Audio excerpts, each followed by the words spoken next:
Hi there, it's Shirley here from Lily Plum Vintage. Today I wanted to share with you about how to stencil. And stenciling actually is a very simple process. It takes very little paint, and it's actually the brush that I use is a regular paintbrush that I use to paint all my furniture with. It's a 1.5-inch filament brush that's synthetic fiber by Country Sheet Paint. It's one of my favorite brushes to use. I also use this for stenciling, and a lot of people are surprised at that. But because this brush is flat on the bottom, it's perfect for stenciling. And stenciling is not about lots of paint, it's about a very dry brush. And as you can see, there's not much paint on the bottom of this brush, and actually if I touch it, really nothing's coming off. So we load a little bit of paint onto the brush, and it's a tapping motion. So I wanted to show you today what one of the projects that I'm working on, and this is for one of our workshops, is a 24-inch round farmhouse clock. Now I already have some of it started stenciling, and I'm going to show you how to continue stenciling with this.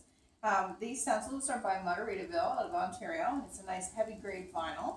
I'm just going to lift it up a little bit there so you can see how clean your lines should be. There should not be any blobs or, I'm going to say bleed lines when stenciling. It should be clean and crisp, and that's what you want. And you can achieve that, again, by a very dry brush. So, simple, easy process. You take your filament brush. The way you hold brush is the same way you hold a pencil or a pen, just like if I were going to write. That's how I'm going to hold my brush. I'm going to dip it in. I have Licorice here by Country Sheet, which is a black. I'm just dipping the very end of my brush into that. And I'm using a piece of paper towel to offload my paint. And all you do is tap to offload until it's much thinner, very little paint. And then in a tapping motion, straight up and down, I'm now going to tap my paint onto the stencil, onto the board. Now it's a little bit challenging sometimes working with pallet boards because of the cracks and crevices. So I'm just going to kind of push my brush into that spot. And I'm going to continue tapping where my stencil is cut out. These stencils can be used over and over again, and they're a really great quality. So they wash up easily with a little bit of soap and water, and you can use the stencil again. So again, a nice heavy quality, and you can see there how quickly it takes to just stencil and get clean lines. So I'm going to put my stencil back down and I'm going to continue to do a little bit more. And you can tell like there's not much paint on this. It's very dry to a touch, but as I apply more pressure, I'm just going to keep going along. And once you get skilled at doing this, you can certainly blend other colors in. So you can control, colors like one fade into another, almost like an ombre effect. There's all kinds of things you can do with stenciling, but sometimes people are afraid to stencil, and they're worried that it's going to be difficult or they might make a mess. It's really not hard, but if you make a boo-boo, it's easy to fix. And all that is if I put too much in one spot and I'm not happy with it, I can just take a damp cloth and wash it back off. So that's all it is to stenciling, and as simple as that, and within a few minutes, you can have your project done. And I'm just going to keep going and finish my clock here. And when it's all finished, I'll show you the end result. So just a couple of minutes of tapping, and again I can check, and you can see if I want to fade it out a little bit, I can do that as well, or I can have it dark. And I have the choice at the end, if I want to distress it a little bit, I can take dry sandpaper, like a 220 or up to a 320 grit, and lightly sand a little bit. But this is our farmhouse clock, and I think, it's a simple technique, easy to do, and that's all it takes to stencil. So you can use a regular paintbrush, no fancy tricks, a little bit of paint, and apply your pressure. So as I kind of keep stenciling here a little bit, I'm going to pick up a little bit more paint, and I'm going to keep tapping here. And sometimes when you're doing larger stencils, your arm gets a little tired, but you just kind of keep, if you have to stretch it out a little bit, stop for a minute, take a break, you can do that as well.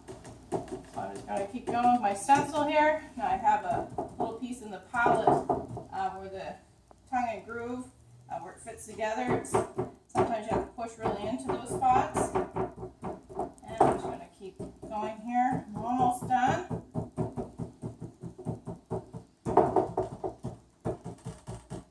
tell again, this little bit of paint is going a long ways. I'm going to pick up just a little bit more paint and tap it off on my paper towel and go back through. Now this number 11 here, I'm right on the groove of the palette. So I'm going to tip my brush a little bit and kind of squeeze it in there. I'm not going to worry about it being perfect because it is going to be a farmhouse clock. So that means it shouldn't be perfect. It should be a little bit rustic as well. Make sure I get all of those little number spots. I got enough paint on my paper towel. I'm just going to go back through and pick that up and get my little numbers. And I'm going to get just last time, I think, just a little bit more paint. And I'm almost done here. My surface isn't flat, and I apologize for tapping here. And then what I can do is kind of lift up my piece, my stencil, and voila. So, clean lines, no bleeds, simple process. And that's all it takes to do a stencil of a clock like this. And if there's any spots that maybe, I maybe tapped over the stencil, I'm just going to take a damp cloth and wipe it off. So you can back up a little bit there. There we go. So that's our clock, and that's all it took to do our stencil today. And to clean this stencil is very easy. A little bit of warm soap and water, it will clean up and it's ready for the next workshop.